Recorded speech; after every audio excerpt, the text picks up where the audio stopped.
Checkmate de Watson e a psicologia como um behaviorista a ver. Então, ao contrário, né? Na graduação, a gente não estuda esse texto do Watson. Né? A gente não... Principalmente, eu nunca falei desse texto lá para os meus alunos, né? Embora já tenha lido esse texto algumas vezes, mas nunca dei aula sobre ele, né? E aponto, né, esse texto como um critério que esse manifesto existiu, o Watson trabalha isso, trabalha aquilo. Mas pegar esse texto, né, basicamente, e trabalhar, e explicar para os meus alunos, né, e falar dele um pouquinho para as pessoas, é a primeira vez. Né? Então, em 11 anos, em 11 anos como professor de análise do comportamento, né, é a primeira vez que eu falo, né, do manifesto watsoniano, que é a psicologia como um behaviorista a ver. E aí, como esse texto é um texto denso, né, eu estava falando com o Ricardo, né, a gente dividiu em duas partes o texto, né, para que vocês não, né, fiquem confusos, né, em relação às ideias do Watson. Né? Então, eu peguei as duas partes centrais, né, uma parte é a crítica do Watson ao cenário da psicologia, e outra crítica é um modelo que é aquilo que o Watson, então, está propondo. Então, no encontro de hoje, a gente vai ver somente as críticas que o Watson fazia, e que, por sinal, a gente apresentou de uma forma bem superficial no final da aula passada. A gente vai centrar nas críticas, e na semana que vem a gente faz o fechamento desse artigo, a partir do momento, então, que a gente compreender o que o Watson estava propondo como behaviorismo, e aí sim a gente já entra, então, naquilo que a gente realmente quer estudar, que é o behaviorismo radical. Mas o meu objetivo hoje é defender o Watson. Tá? Eu vou meio que tomar a posição aqui de um behaviorista metodológico, embora eu não seja um behaviorista metodológico. Então eu meio que vou me comportar como o Watson se comportou, né, para que vocês entendam da mesma forma. Antes da gente começar, eu quero propor um exercício aqui com vocês. Eu vou apresentar algumas figuras, e ao apresentar essas figuras, eu quero que vocês digam para mim, né, o que vocês observam nas expressões, algumas características que dão tom às emoções dessas figuras, né, e que vocês falem para mim e relatem, né, o que vocês conseguem observar. Por hora, então, esqueçam a análise do comportamento, né? Imagine que vocês não estão aqui para essa análise de comportamento, alguns de vocês nunca tiveram contato com a análise de comportamento, né? Lembrem de vocês antes de terem um conhecimento científico lá no conhecimento de senso comum. Então, vamos tentar entender, ou melhor, eu quero a resposta de vocês, né, basicamente, não, melhor, baseado naquilo que eu vou trazer das figuras agora. A primeira figura é essa aí. O que vocês podem observar desse gato preto? Tá com fome, miando. Ele está com fome, está miando. Mas alguém tem alguma ideia do que esse gato preto representa? O Hamilton disse que é fome. João Pedro, Yali, Jade, Mariana Cangerana, né? Tem que falar Mari e a outra Mariana agora. Ele tá aqui, ele tá bravo, né? Ele tá se sentindo ameaçado, ele tá bravo.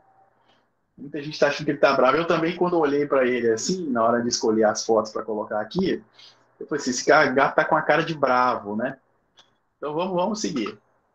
E esse cachorrinho aí, né? Ele tá fazendo cara de quê?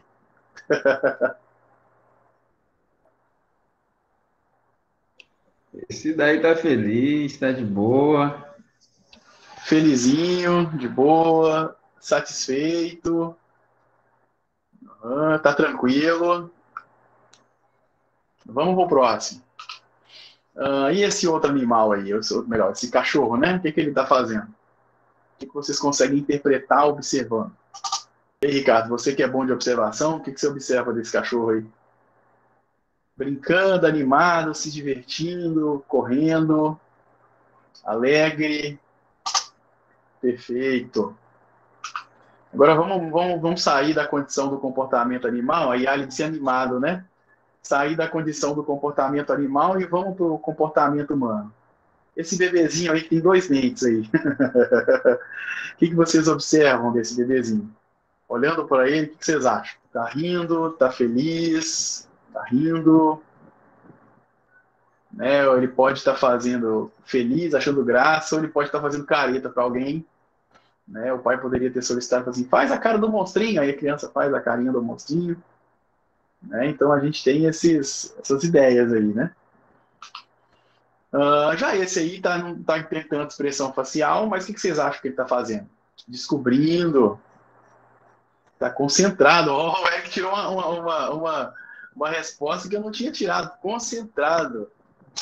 Concentrado na brincadeira. A Mariana também falou a mesma coisa, observando as cores. Aí esse cara aí. Como é que ele tá? Alguns dizem, ele tá escutando o Pablo. Escutando o Zezo. Chorando, perdeu a namorada, fingindo.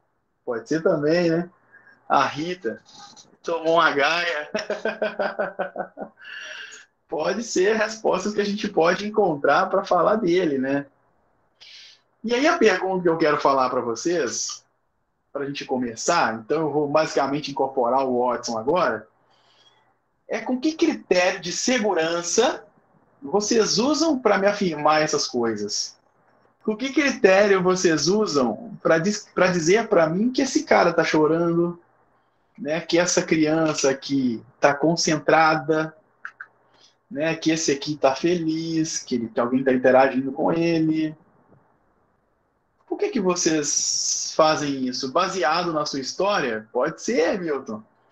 Mas será que isso, se a ciência, mais uma vez a pergunta da semana passada, será que se a ciência passasse um crivo, né, sobre as nossas observações sobre essas imagens, a gente estaria certo?